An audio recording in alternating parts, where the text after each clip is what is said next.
in the United States, presidents are only allowed 2 terms. There are no exceptions. None. Pursuing a 3rd term is illegal. It is unconstitutional. Indeed, I can just tell you up front, before I get to what Donald Trump is claiming, that an American president who might even try to pursue a 3rd term would be barred from the ballot by the courts under precedent. So even if somebody wanted to do this and attempted to do it illegally, there is actually no such 3rd term ballot to vote for. So there's no legal method to re-elect a president after their 2nd term. The Constitution is clear on this, and let me just read it to you.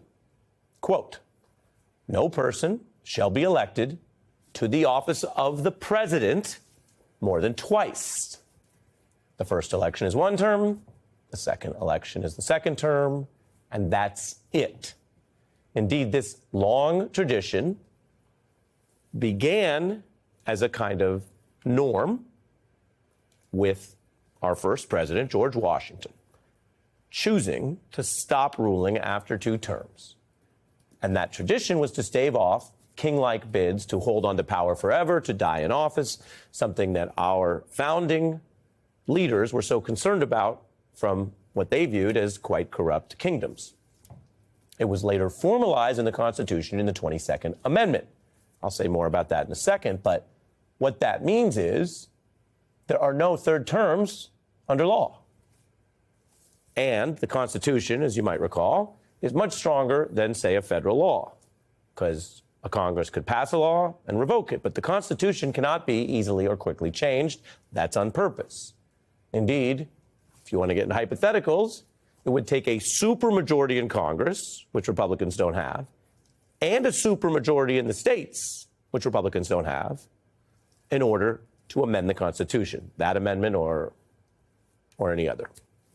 So keep that in mind, because the news is that President Trump is openly talking up an illegal 3rd term. He isn't declaring he's going to do it yet, but he is talking it up for a reason.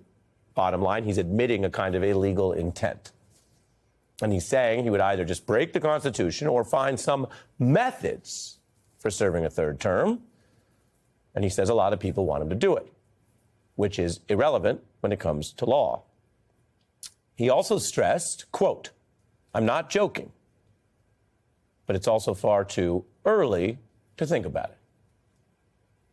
Now, we may live in an era where a lot of things that used to be completely off the books, over the line, non-starters, scandals, now are sort of discussed. And you can often find a large chunk of MAGA supporters who say, well, does Trump want it? If he wants it, I'm for it. And if he doesn't, I guess I'm against it. And that's how we live. So this is a big deal, even though it is completely unconstitutional and illegal, and the courts wouldn't put that name on the ballot of any president, any party for 3rd term.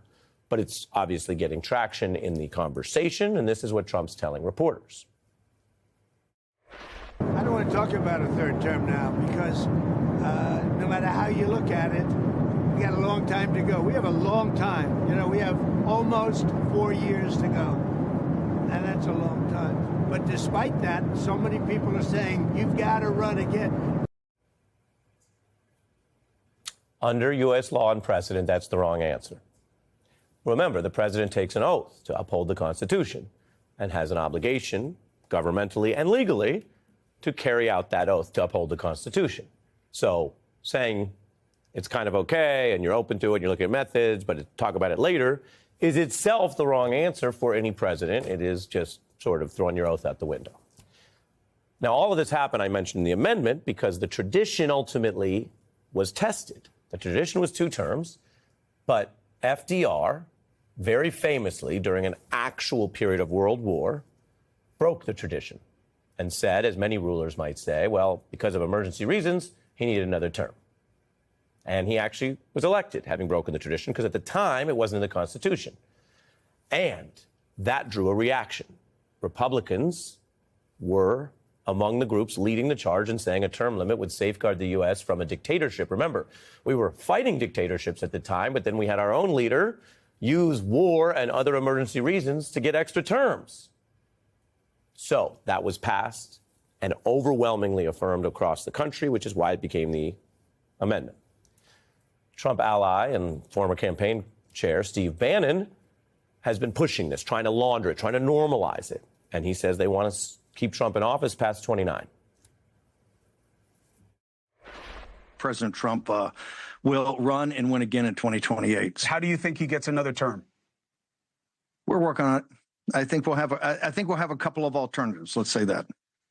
We'll see. We'll see what the definition. We'll see what the definition of term. We'll see what the definition of term limit is. Sometimes some of the Trump aides and veterans seem like they're just freestyling, freelancing. This one, and this is a warning based on the evidence we have, looks like something they're trying to launder and normalize. And they know that the courts are supposed to uphold the Constitution, and I read it to you. So how would you even do a third term? Well, our colleague here, Kristen Welker, asked about scenarios where you would have someone else technically be president, but then, say, J.D. Vance could do that, and Trump would effectively still be president.